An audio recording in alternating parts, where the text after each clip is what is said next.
Viers, Channels Television's breaking news.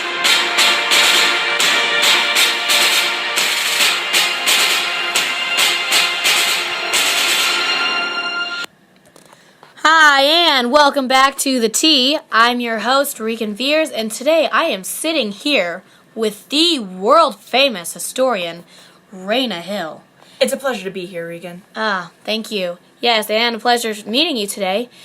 And today, we are actually discussing the history of the U.S. government and the effects it has today.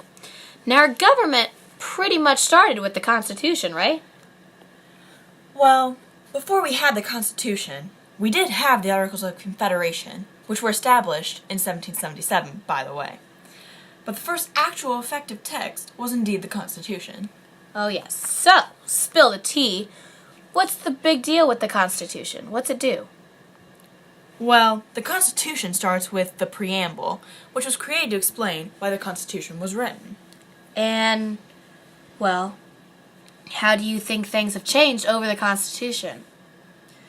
You see, I read from the Social Welfare Library and found that back in 1932, when President Roosevelt gave his presidential nomination acceptance speech and his New Deal that he had promised when he was in office in dealing with the Great Depression, he reinterpreted the words general welfare and stated, use of the authority of government as an organized form of self-help for all classes and groups and sections of our country. I see. I suppose the changes throughout history has changed the interpretations we see today. Another thing I wanted to ask you about is something that has traced throughout history. Now, there is a big difference between liberty and order.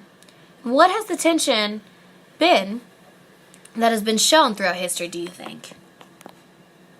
Funny you should ask that, Regan.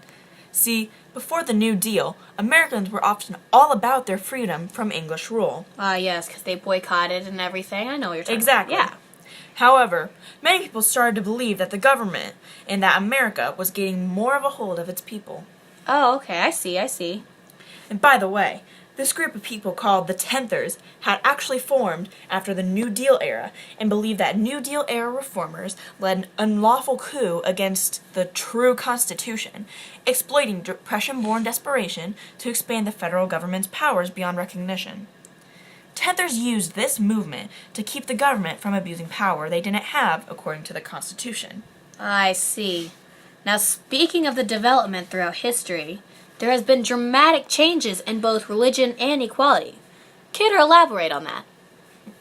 Well, you see, society is always changing, and due to an influx of court cases like Dred Scott, Roe v. Wade, Hobby Lobby, and Obergefell v. Hodges, the demands of faith and equality have evolved. The way the Constitution is allows it to be reworded and reworked to fit the changing times, much like the 14th Amendment, which helped both with equal rights to all men and later gave more rights to women as well. By the way, this meant that women born in the U.S. were citizens of the state, shall not abridge the privileges or immunities of them. Yes. And speaking of the states, I have here that there has been much diversity between the states' rights and national policy. What do you think on issues like insurance, environmental regulation, education policy, and the immigration policies? Well, you see, states have a way to go around different national policies depending if the state agrees with the policy or not. There are also places, by the way, like sanctuary cities, that refuse to assist in deportation policies and efforts. Oftentimes, these cities have their police officers not ask the immigration status of an individual. Oh, so that's how they get around it. So the states and their cities often only act on national policies just based on immigration? That is just one example. Another example would be education. Oh, and how do you mean? Well, you see, the states have tendencies to come up with different standards to defy federal policies put into place, such as the No Child Left Behind Act. In 2006, Massachusetts used the funds from Medicaid to fund Romney Care, which was like Obamacare, which rather than using national policies for health insurance.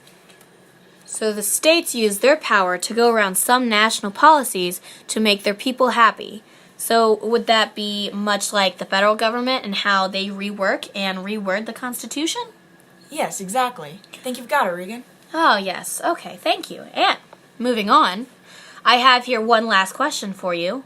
Now, you know there has been some heated debates over the whole Brett Kavanaugh nomination, and people today and now are saying that the political parties, such as the Republican Party with the backup of Donald Trump, that people that nominate men like Kavanaugh are not looking for what is best and looking to create a more perfect union for us and our prosperity.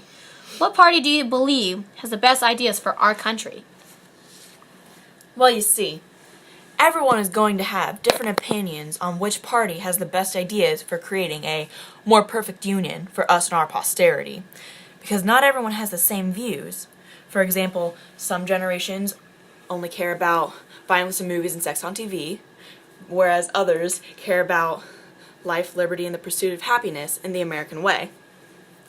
I am not the person that should say which political party is best for you or your views, nor your listeners. However, the current president has done a great amount of good for this country and has even lowered taxes for the U.S. people, by the way. He is a self-made man that truly intends to make America great once again. All right, well, thanks for coming in. There you have it, folks. Rayna, I'm so glad you came in today. I'm your host, Regan Viers, and next week we will be here with Kendra Seymour talking about Brett Kavanaugh, and see you next week.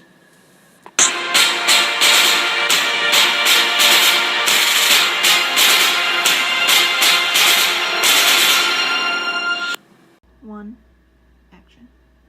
The Democrats, led by Christine Blasey Ford, are trying to take down the honorable and wise Judge Brett Kavanaugh with bogus rape accusations.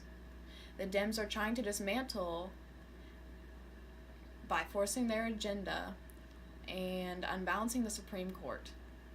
Ms. Ford's wild accusations are baseless and an attempt to force liberal agenda onto Americans. Brett Kavanaugh's history shows no evidence that would point to such ridiculous lies. He has been reliable and honorable and a man of American people. Ignore the wild rumors started by the Democrats. Vote for the man who's working for you. Vote Kavanaugh.